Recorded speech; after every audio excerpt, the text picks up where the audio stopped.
거룩하시고 자비로우신 아버지 하나님, 주님의 십자가 보혈로 우리를 구속하사 영원한 하나님 나라의 보배로운 백성 삼으신 그 크신 사랑과 은혜에 감사와 찬송과 영광을 드립니다.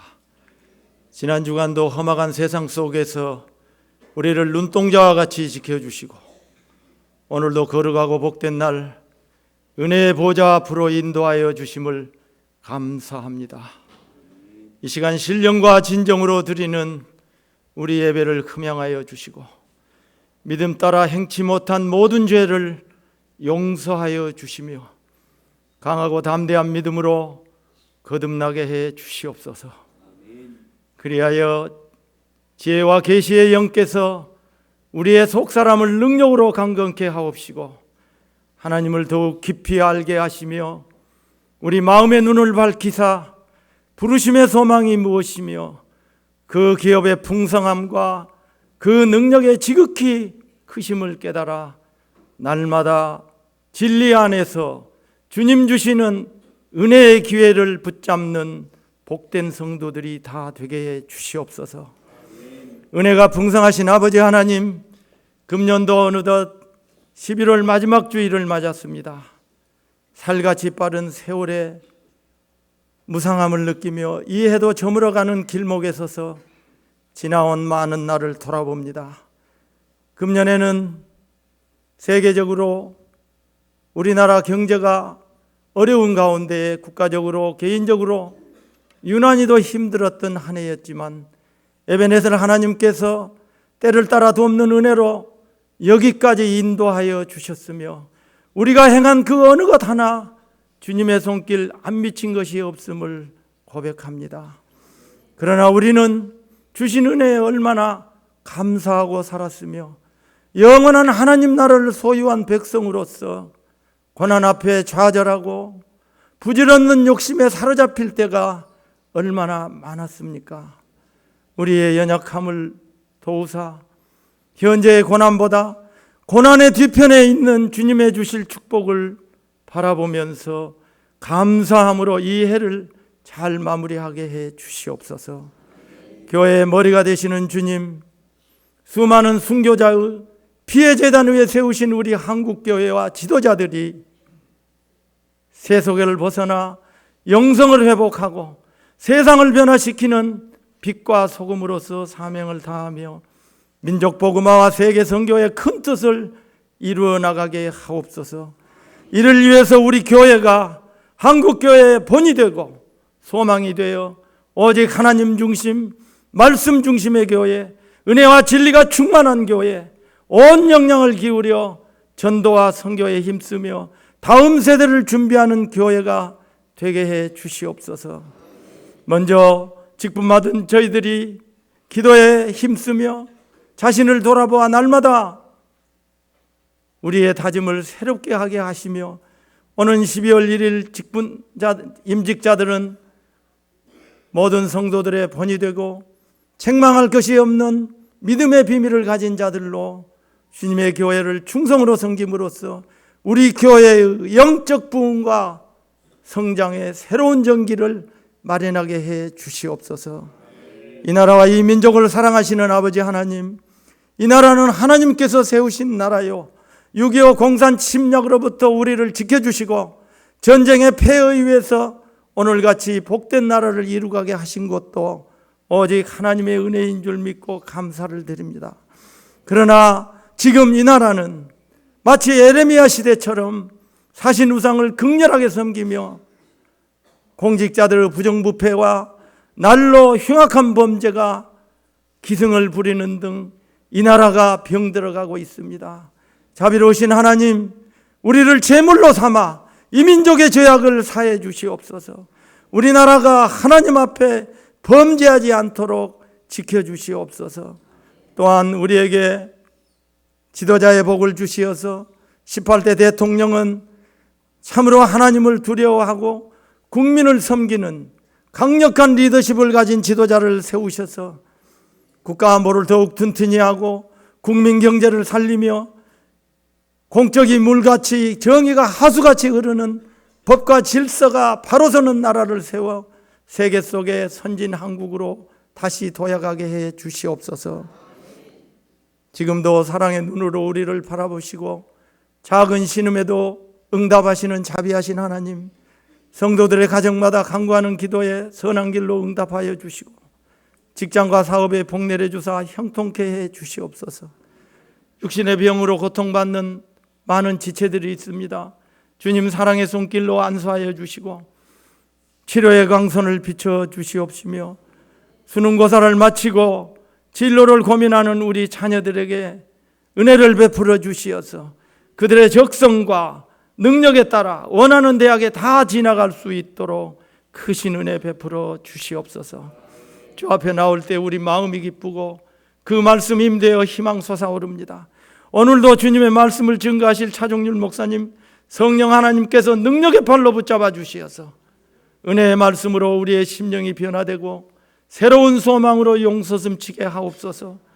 정성을 모아 드리는 시온 찬양대의 찬양과 우리 예물을 기쁘게 받아주시고 오직 하나님 홀로 영광 받으시는 우리 예배가 되기를 빌며 이 모든 말씀을 거룩하신 예수님의 이름으로 간절히 기도드리옵나이다.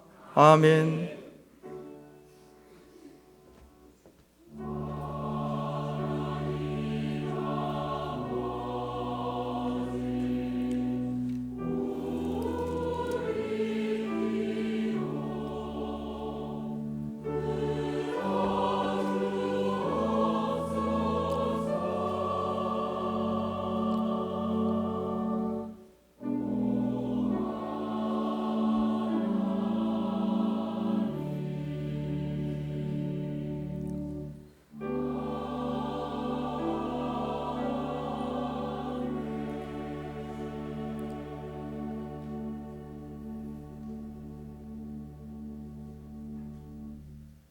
봉헌하겠습니다.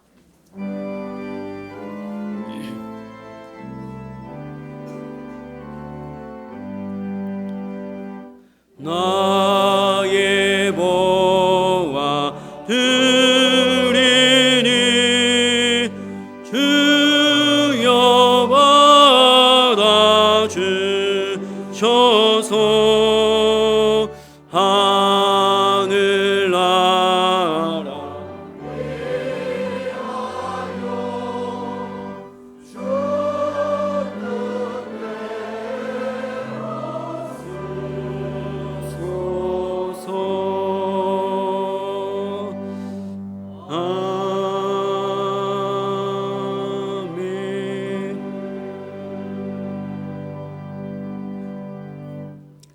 은혜로우신 하나님 아버지, 믿음과 감사와 정성으로 드리는 이 예물을 우리 하나님께서 받으신 줄 믿습니다. 이 예물뿐만 아니라 우리의 삶의 전부를 드리오니 하나님께서 사용하여 주옵시고 주의 몸된 교회가 하나님의 손에 붙들려 사용되게 하여 주시옵소서. 특별히 물질적으로 고난을 겪고 있는 성도들이 있다면 위로하여 주시고 격려하여 주시며 도우시며 함께하여 주시옵소서. 감사드리며 예수님의 이름으로 기도드리옵나이다. 아멘.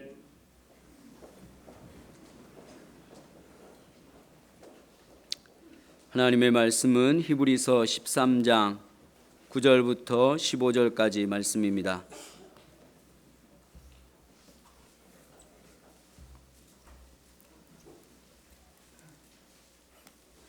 신약성경 369쪽에 있습니다. 신약성경 369쪽입니다.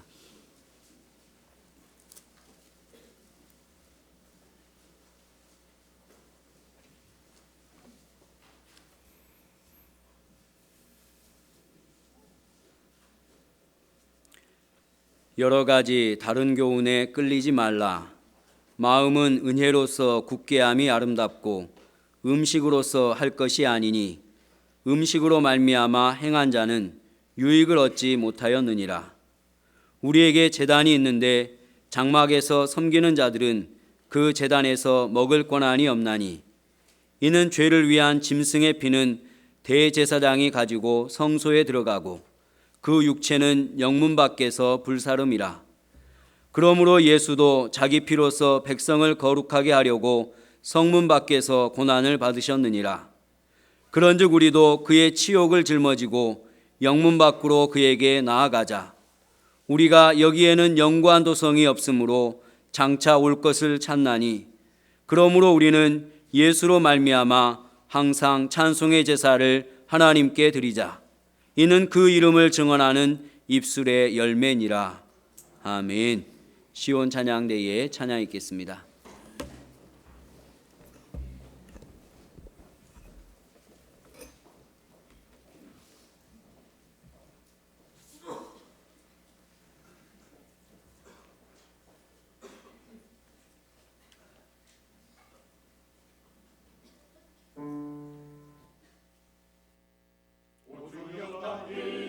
아침마차를 타고 이른 아침마차를 타고 최후의 심판날을 기다려 내주 이른 아침마차를 타고 이른 아침마차를 타고 최후의 심판날을 기다려 내주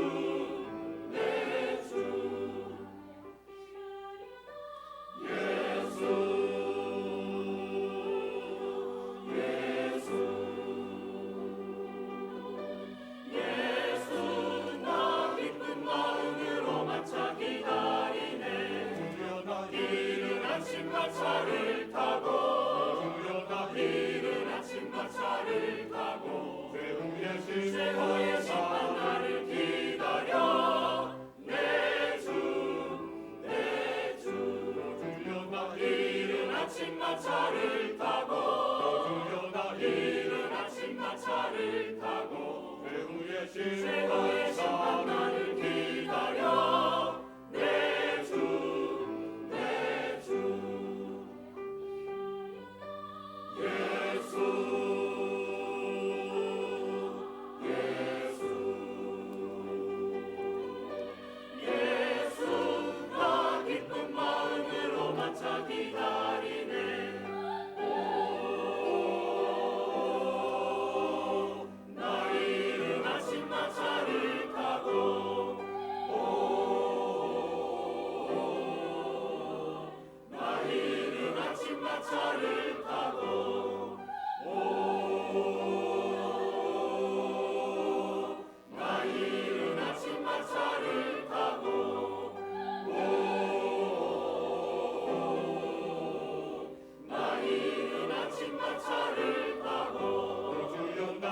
이른 아침마차를 타고 이른 아침마차를 타고 최후의 심판날을 기다려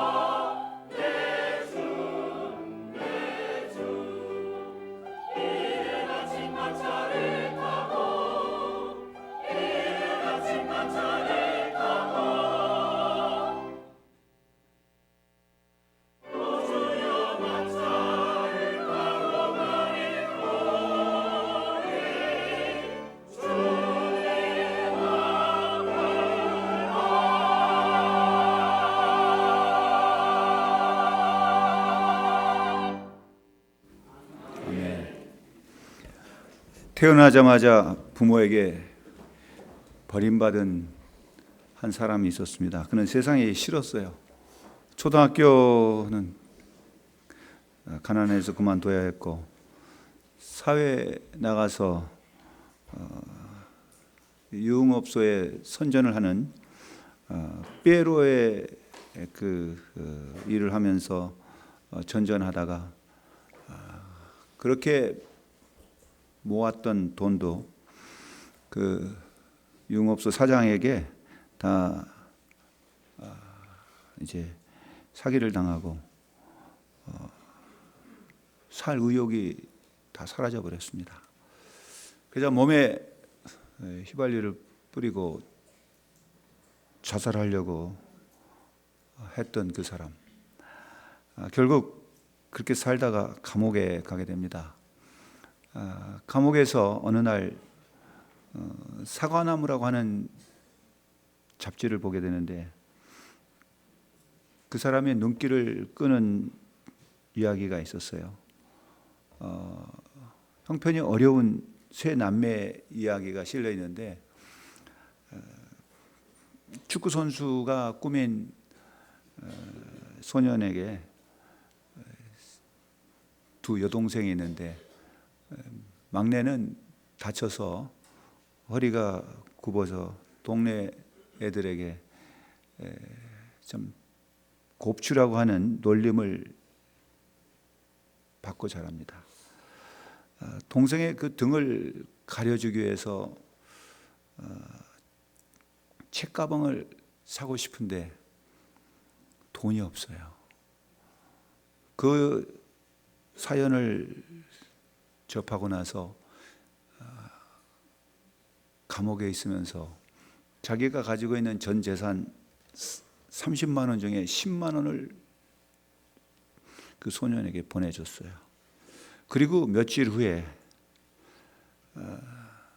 천의 고아로 아무도 찾지 않고 아무도 그에게 위로 한마디 해주지 않았던 이 사람에게 편지가 한 통 날아왔는데, 그 편지를 보고 눈물을 펑펑펑 쏟습니다. 그러면서 옆에 있는 사람들이, 동료 죄수겠지만 물어봅니다. 무슨 일이냐고 했더니 나한테도 감사하대요. 나보고 감사하다고 하는 사람이 있어요. 생전 처음 받아본 편지고 생전 처음으로 들어본 감사하다는 그 한마디가 이 사람의 인생을 송두리째 바꿔놓습니다. 그러면서 그는 중국집 배달원을 하면서 그 중국집 사장과 같이 일하는 동료들과 한 가족처럼 지냅니다. 그리고 그가 받는 70만 원은 자기보다도 형편이 어려운 아이들을 돕는 데 사용합니다. 다른 사람들은 그가 가지고 있는 행복을 이해할 수가 없겠지만은 그가 돌보는 5 아이들은 그를 아버지처럼 생각하고, 때가 되면은 가서 선물도 사주고 생일 축하도 해주고, 학교 졸업을 하면은 가서 졸업식에 가서 축하도 해줍니다. 그러다가 배달하다 어떤 불의의 교통사고로 이 사람이 죽게 됐습니다. 그가 마지막까지 읽었던 책은 성경이었고, 성경에 그래도 날마다 잊지 않고 읽었던 그 부분은 시편 23편, 여호와는 나의 목자시니 내게 부족함이 없으리로다. 얼마나 많은 부족함이 있었겠습니까? 그러나 그는 부족함이 없다고, 세상에서 가장 행복한 사람이라고 자부하면서 살았던 겁니다. 그가 세상을 떠난 지 1년 후에 이 사람의 이야기가 영화가 돼서 22일부터 개봉이 되는데, 그 주인공이 이야기가 철가방 우수씨 이야기입니다. 저는 이 이야기를 듣고 나서 내 모습을 한번 살펴봤습니다. 우리 주변에는 너무나도 많은 사람들이 이처럼 감사하다고 하는 말을 듣고 싶어하는 이런 세상에 우리가 살고 있어요.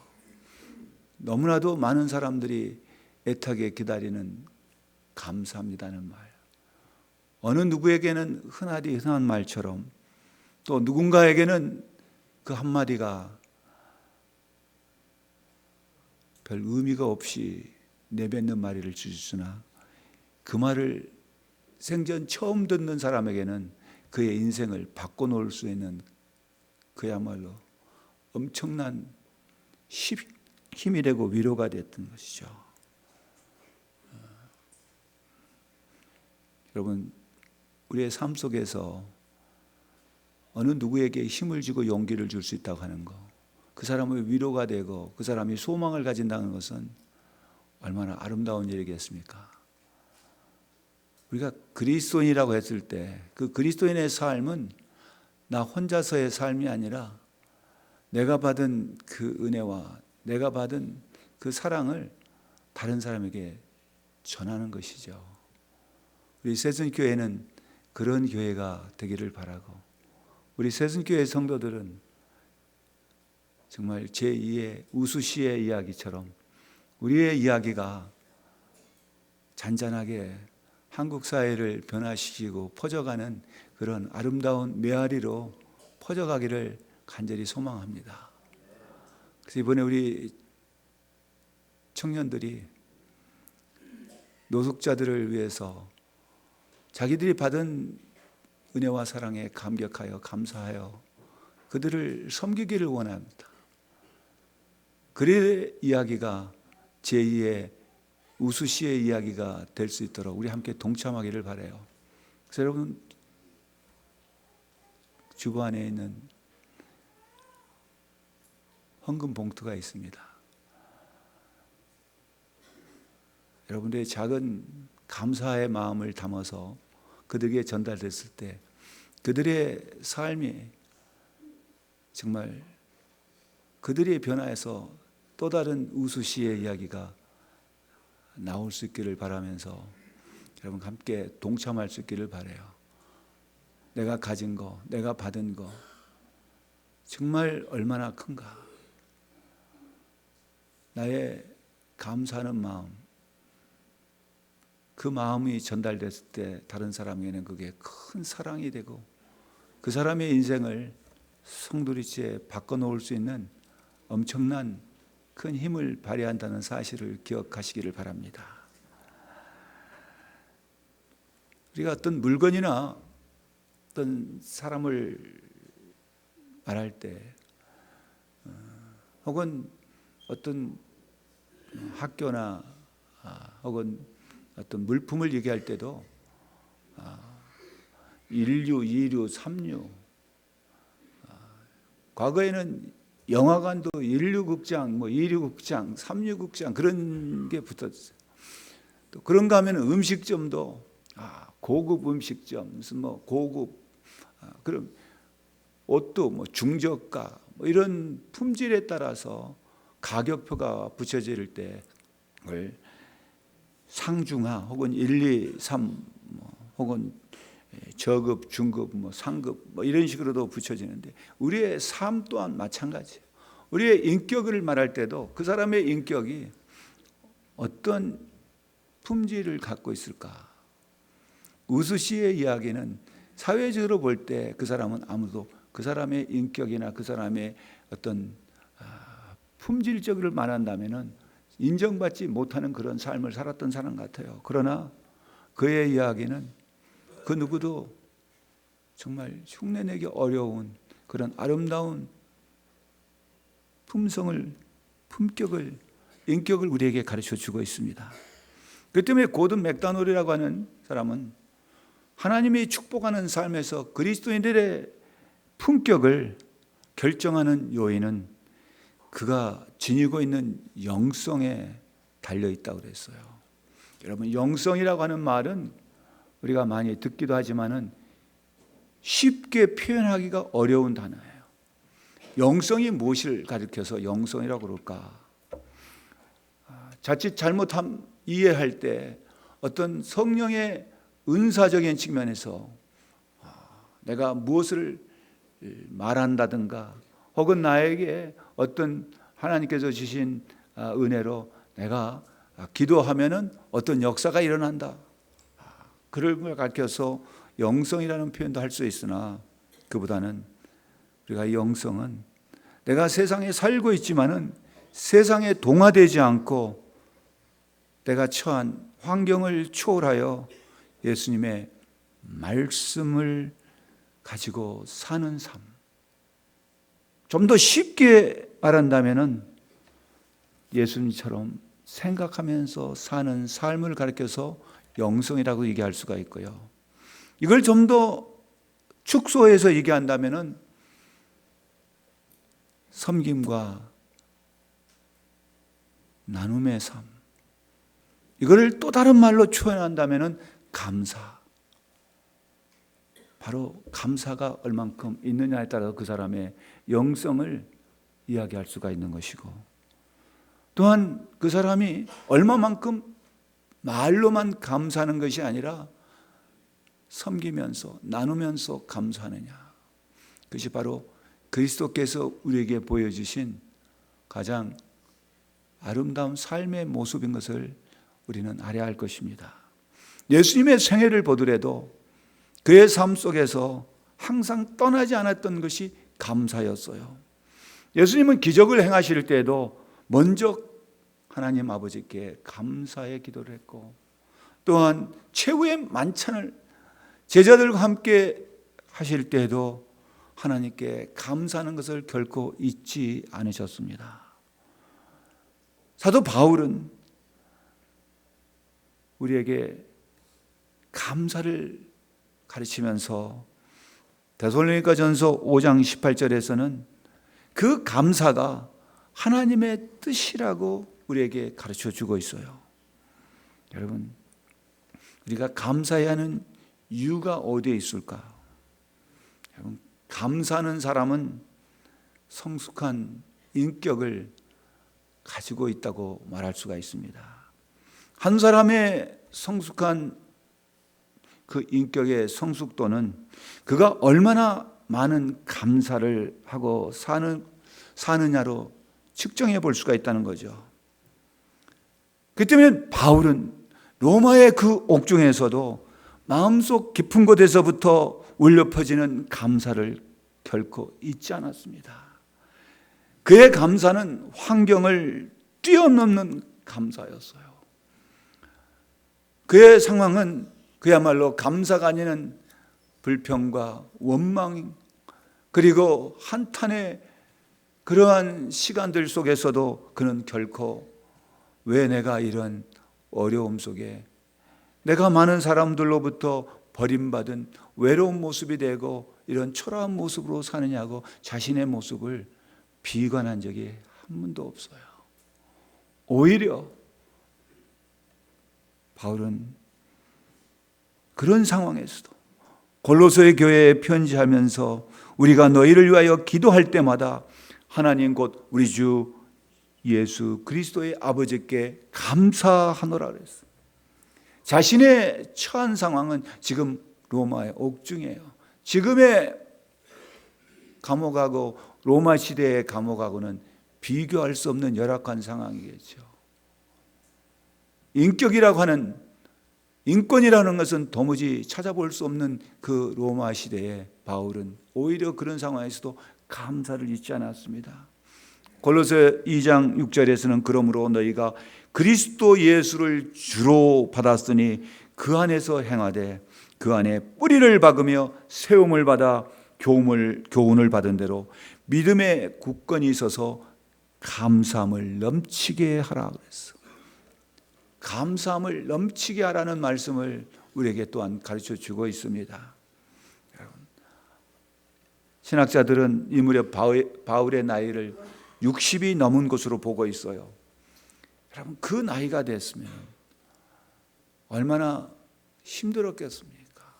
육신적으로도 정신적으로도 정말 힘든 그런 상황 속에서도 그는 아름다운 감사를 우리에게 가르쳐주고 있고, 그의 영혼은 건강하고 아름답게 무르익어 가는 그의 인격과 그의 삶의 모습은 최상의 수준을 유지하고 있었던 것은 바로 감사를 통해서 그 모든 것을 우리에게 가르쳐주고 있습니다. 감사라고 하는 것은 그가 건강한 영혼을 소유하고 있다고 하는 것을 증명하는 것이에요. 병든 영혼은 감사를 모릅니다. 한 가정이 병들었나 그거를 건강하냐를 알려면은 그 가정에서 얼마나 많은 감사가 있느냐, 얼마나 많은 감사를 하면서 사느냐. 부부간에, 부모와 자녀간에, 형제간에 감사라는 말을 얼마나 많이 사용하느냐에 따라서 그 가정은 건강한 가정이 될 수가 있을 것이고, 그 교회가 건강한 교회가 되려면은 성도들 사이에 만나면은 감사합니다는 말이 서로 주고받을 수 있는 그런 교회, 건강한 교회고, 건강한 사회는 직장에서나 만나는 사람들을 인사할 때 감사합니다는 말이 많이 할수록 더욱 건강한 사회가 된다는 것을 잊지 마시기를 바랍니다. 우리 새순교회, 건강한 교회, 참으로 주님이 보실 때에도 기뻐하는 그러한 감사가 넘치는 성도들로 모여지는 교회가 되기를 간절히 소망합니다. 우리의 삶 속에서 내가 얼마나 많은 감사를 해야 될까? 우리 감사할 때는 이유가 있어요. 근데 그러한 이유는 우리가 세상에 있는 이유 중에서는 막 변합니다. 상황에 따라서 나의 감사가 변할 수 있어요. 나에게 어떤 좋은 일이 있고 나에게 뭔가가 주어졌을 때 감사합니다.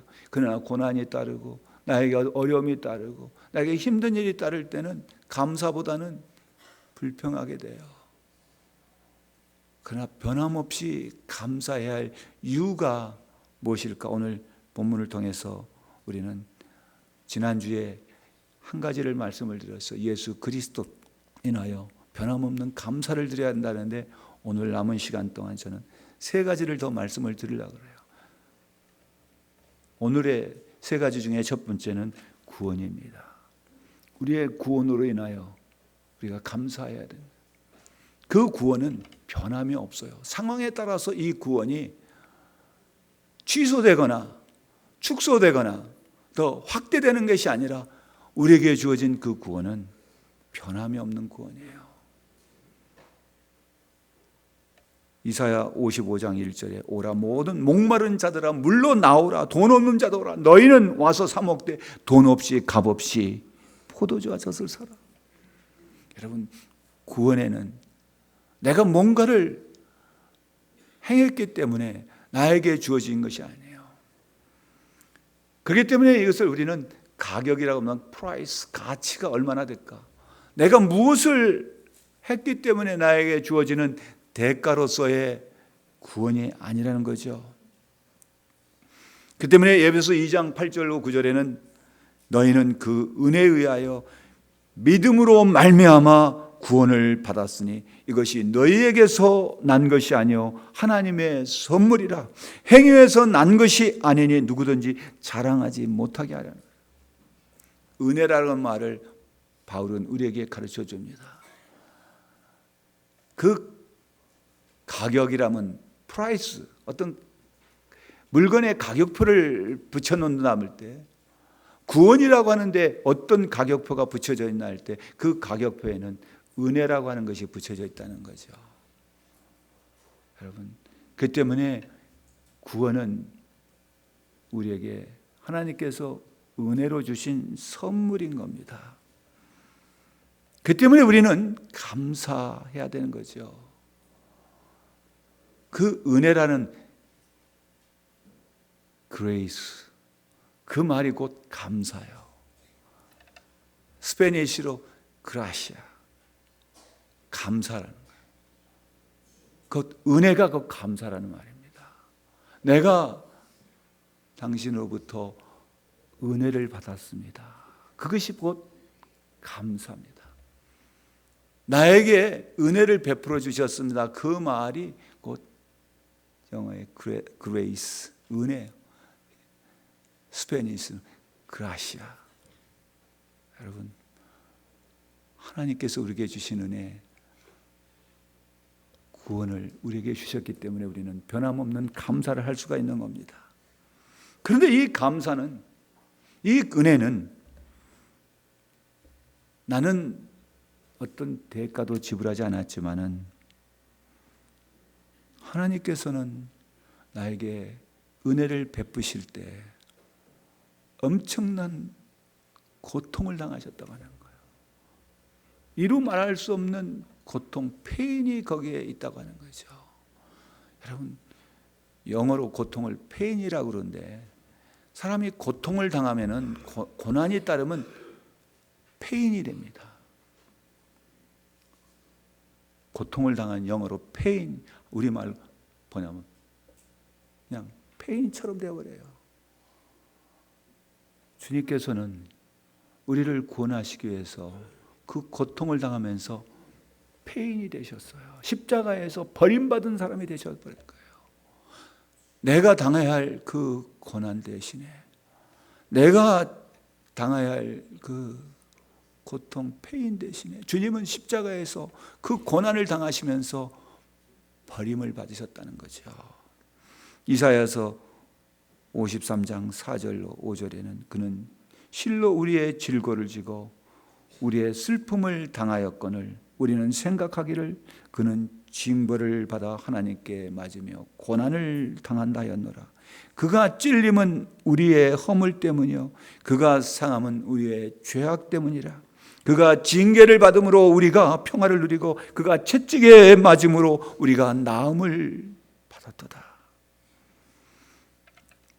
바울은 이 부분을 로마서 8장 18절에서 이렇게 말합니다.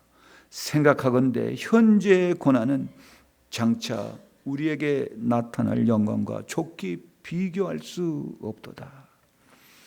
지금 내가 당하고 있는 어떤 고난이 있다 할지라도 그 어떤 것과 비교할 수 없는 주님의 고난, 주님이 당했던 그 고통, 주님이 그것을 당하셨기 때문에 우리는 감사해야 될 것이고, 우리가 지금 당하고 있는 어떤 어려움이나 고난이 있다 할지라도 그걸 통해서 우리에게 주실, 장래해 주실 영광을 바라보면서 감사할 수 있기를 바랍니다.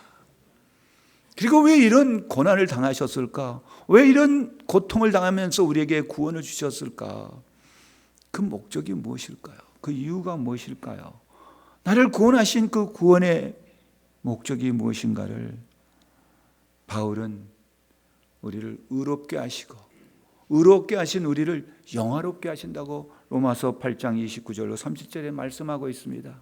우리를 영화롭게 만드시기 위해서, 우리를 의롭게 하시기 위해서 누군가가 그런 고난을 당하셨다는 거죠. 우리의 구원은 단순한 구원이 아니에요. 우리의 구원 뒤에는 이루 말할 수 없는 주님의 고통이 있었기 때문에 지금 내가 당하고 있는 고난은 주님이 당하셨던 고난과 비교할 수가 없어요. 그렇기 때문에 우리는 내가 고난을 당할지라도 범사에 감사할 수 있는 우리 성도들이 되시기를 바랍니다. 두 번째 내가 감사해야 할 이유는 우리를 구별하셨다고 하는 거예요. 13절의 말씀을 보시면은 그런즉 우리도 그의 치욕을 짊어지고 영문 바깥으로 그에게 나아가자는 말도 있고요. 그 앞서서 12절을 읽어봅시다. 뭐라 그랬죠? 그러므로 예수도 자기 피로서 백성을 거룩하게 하려고 성문 바깥에서 고난을 받으셨느니라. 우리를 거룩하게 하기 위해서. 이 거룩이라는 표현은 구별한다는 말이고 분리한다는 말이고 변화시킨다는 말이에요. 여러분, 뭔가 바꿔졌다는 표현이에요.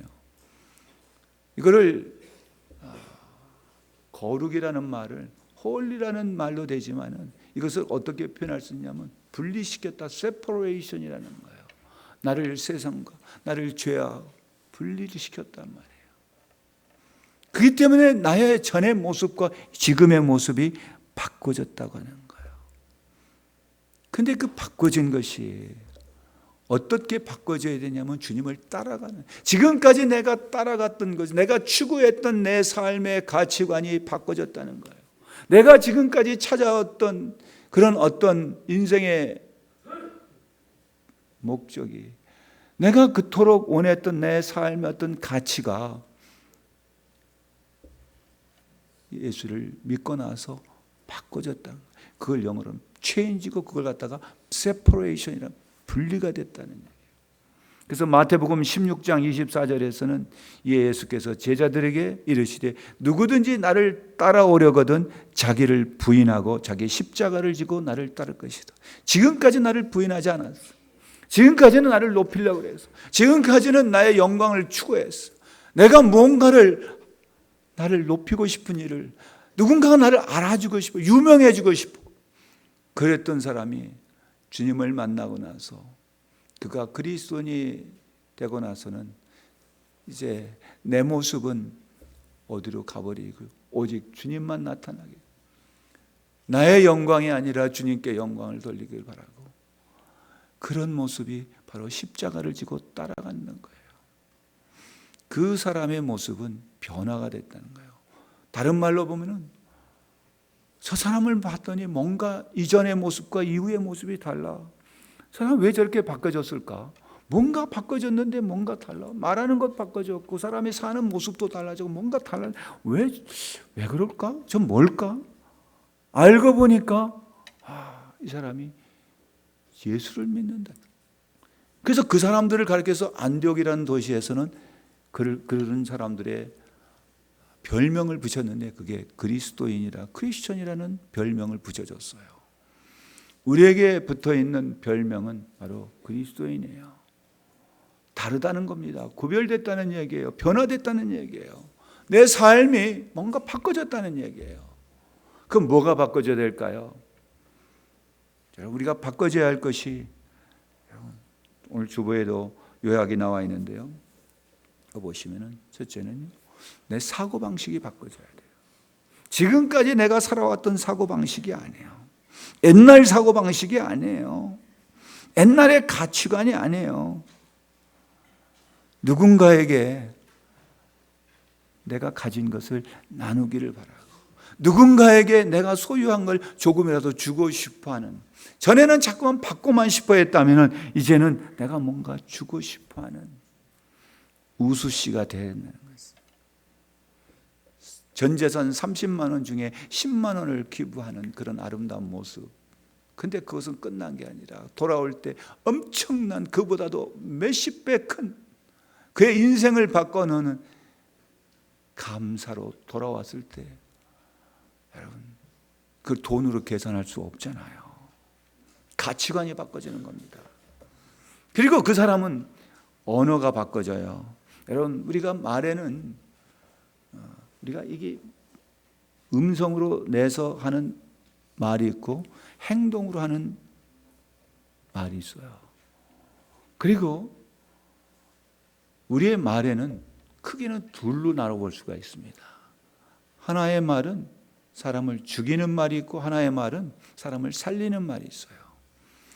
사람을 살리는 말을 우리는 복음이라고 그럽니다. 예수님께서 이 땅에 오셔서 전하셨던 그 말씀이 복음이라고 그래요.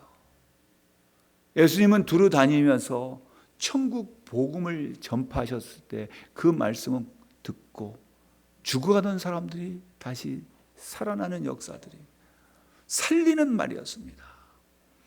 여러분, 우리가 누군가에게 말을 할 때 그 사람의 영혼을 살리는 말을 하는지 아니면 그 사람의 영혼을 상처를 주는 말을 하는지, 내가 어떤 말을 하는지 한번 내 모습을, 내가 사용하는 언어를 한번 점검해 보실 수 있기를 바랍니다. 내가 사용하는 단어, 어떤 단어를 많이 사용하는지. 우리의 내뱉는 말 한마디 말하기 쉬워요. 누군가는 그럽디다. 입 달렸으니까 하고 싶은 말 한다고. 어떤 사람은 내가 하고 싶은 말 다 하면서 살아야지, 나 참지 못해. 그러면서 막 내뱉어요.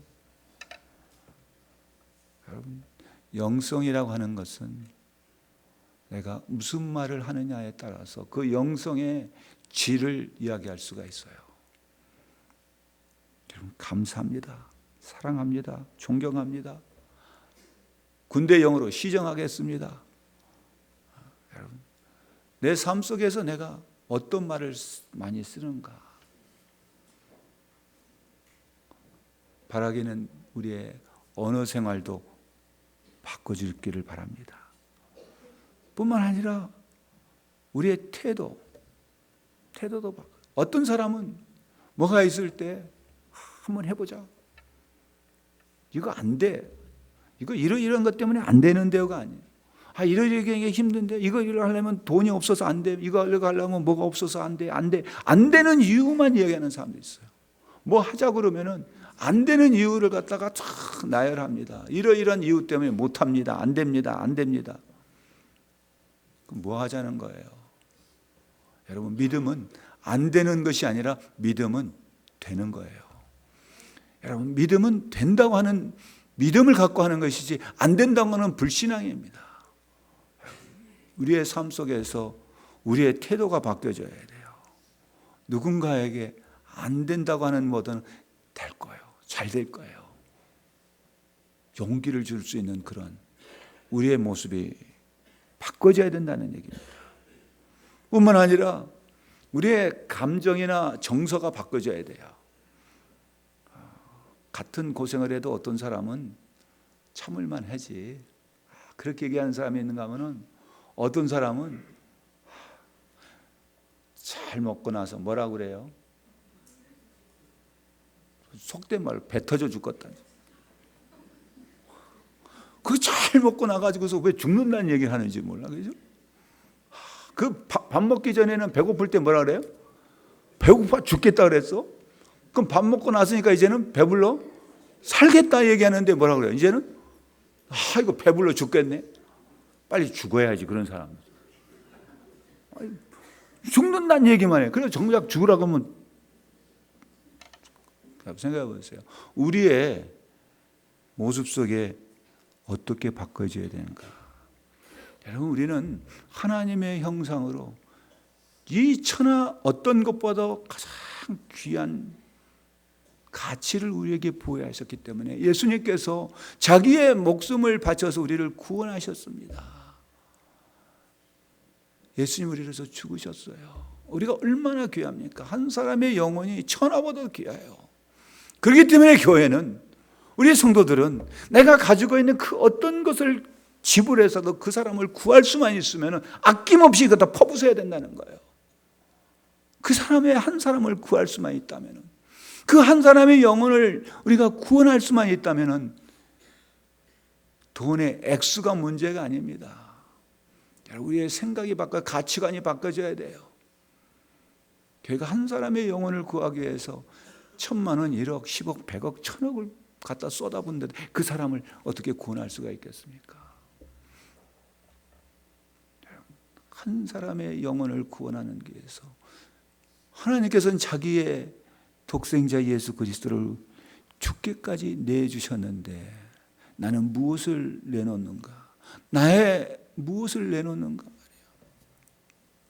파푸아 뉴기니에 그 식인종들에게 가가지고 복음을 전했던 선교사가, 제가 다녔던 신학교에 와가지고서 선교복을 하면서 실제 있었던 그 실황을 갖다가 촬영한 동영상을 보여주는데 참 보기가 힘든 장면이 참 많아요. 왜 그들이 사람을 그렇게 죽이고 그런 정말 엄청난 일을 행할까? 배가 고파서? 저는 어렸을 때 그런 생각을 해봤어요. 사람들이 소위 식인종이라는 그런 표현을 할 때 사람들이 배가 먹을 것이 없어서 그런가? 그랬더니 그게 아닌 거예요. 어떤 부족간에 그냥 원수지간이 돼가지고서 그 사람을 내가 이게 쉽게 보면 잡아먹어야지 내 영혼이 편해야지. 우리 불악이 평화가 있다. 평화 때문에 평화가 깨져버리고 그걸 뺏어가 버렸다. 그러면서 그 평화를 찾기 위해서 그렇게 싸운다는 거예요. 거기서 착안해낸 게 예수 그리스도는 평화의 아들이에요. 그래서 그 선교사가 보였던 제목이 뭐였냐면 피스 차일드. 예수 그리스도는 피스 차일드, 평화의 아들. 그 부불악간에 화해가 이루어져서 마지막 장면에는 그 원수 같은 두 부족들이 서로 모아가지고서 성찬식을 거행하는 모습을 보여줬어요. 그때 그들이 사용하는 사랑이라는 예수님의 그 사랑을 뭘로 표현했냐 할 때 보니까 그 단어가, 적당한 단어가, 물론 단어가 이제 잘 생각이 안 나고 어떻게 없는 거예요. 그들 사이에는 그런 그 사랑이라는 것보다는 서로 원수지간토록 막 하다 사랑이라는 단어가 없다는 거예요. 그런데 어떻게 하면 그 사랑을 이야기할까 했을 때 그 사랑이라는 단어를 뭘로 표현을 했는가 하면 지금도 저는 기억하는데 발음은 좀 다를 수 있어요. 그게 나누망군두예요. 그게 뭐냐? 나누망군두라는 것은 나의 가장 귀한 걸 너에게 준다는 거예요. 나의 가장 귀한 거. 그때 가장 귀한 게 뭐냐면 자기 아들이었어요. 추장의 아들을 상대방에 줄 때, 상대방 부족에다 주면은 그때 그 사이에는 뭐가 이루어지면 평화가 이루어져요. 나의 가장 귀한 아들을 너한테 준다. 그때 평화가 이루어져. 여러분, 사랑은 우리 사이에 평화를, 주님은 우리에게 가장 귀한 주의 예수 그리스도를 우리에게 주셨잖아요. 그 때문에 우리의 감사가 있어야 된다는 거예요. 그걸 받았으니까. 그 때문에 주님은 우리에게 뭘 말합니까? 이웃을 내 몸처럼 사랑하라는 말이에요. 우리의 모습이 사랑의 모습, 그 말 속에는 감사가 있는 거예요. 그 말 속에는 내가 가장 귀한 것을 당신으로부터 받았습니다. 내가 누군가에게 사랑합니다라는 그 고백은 내가 당신으로부터 가장 귀한 것을 내가 받았습니다는 그 표현입니다. 요즘에는 사랑이라는 표현이 너무나도 흔하다 보니까 사람을 감격시키지 못하잖아요. 감사도 너무 흔하다 보니까 진정한 감사가 결여돼 버리고 사랑이 결여돼 버려요. 그러나 우리의 삶의 변화 속에서 이런 아름다운 감사와 사랑에 있는 우리 새순교회 성도들 되시기를 바랍니다. 우리를 이렇게 하신 목적이 뭘까? 우리를 이렇게 구별하신 목적은 그야말로 날마다 기쁨 속에 살라는 거예요. 날마다의 삶이 그야말로 기쁨의 삶이 되기를 바라는 거죠. 우리에게 이러한 은혜를 베푸신 것은 날마다 불평이 아니라 날마다 감사 속에서, 기쁨 속에서 범사에 감사하면서 살라고 하는데 이것은 내 힘으로 될 수가 없어. 나는 그렇게 싶어도, 나는 그렇게 하고 싶어도 잘 안 된다 그럴 수 있어요. 그 때문에 바울은 빌립보서 4장 13절에서 이런 말씀, 내게 능력 주시는 자 안에서 내가 모든 것을 할 수 있느니라. 로마서 1장 17절에서는 오직 의인은 믿음으로 말미암아 살리라 했어요. 갈라디아서 2장 20절에서는 이제 내가 산 것은 내가 아니요 오직 내 안에 그리스도께서 사신 것이라. 여러분, 그리스도께서 내 안에 사실 때, 그리스도가 내 삶을 주인이 되어 주실 때, 내 삶의 운전자가 되어 주실 때, 그야말로 주님이 우리를 구원하신 그 목적은 바로 하나님께 영광과 찬송이 되고 또 우리의 삶에는 기쁨이 된다고 하는 사실을 우리는 잊지 않기를 바랍니다. 그 마지막으로 우리가 변함이 없는 것이 뭐가 있냐면 14절에 있는 말씀을 보면은 우리가 여기에는 영구한 도성이 없으므로 장차 올 것을 찾나니 그랬어요. 이 땅에는 영구한 것이 없어요. 이 땅에 있는 것은 다 일시적입니다. 아무리 좋은 것도 그 어떤 것도 우리가 잠시 만지다가 누리다가 놓고 가야 할 거잖아요. 그러나 우리에게는 뭐가 있냐? 영원한 도성이 있어. 어거스틴은 그걸 가리켜서 하나님의 도성, The City of God, 하나님의 도성이라는 말을 했어요. 하나님의 나라를 어떤 도시에다가 비교를 했어요. 우리가 살고 있는 그러한 서울과 같이 영원한 하나님의 나라, 참으로 하나님께서는 우리에게 이걸 주셨어요. 우리에게 주신 이 장차올 것, 지금의 고난을 장차올 영광과 비교할 수가 없다. 지금의 고난, 지금 내가 당하고 있는 어려움, 지금 내가 당하고 있는 이 힘든 시간들, 그러나 앞으로 나에게 주어질 하나님의 나라, 그것과 우리가 생각해 본다면, 때문에 예수님께서는 앞에 있는 그 기쁨을, 영광을 바라보시고 현재 십자가 고난을 참으셨다고 그랬습니다. 믿음이 있는 사람들은, 그를 믿는 사람은 가르쳐서 그리스도인이라 그래요.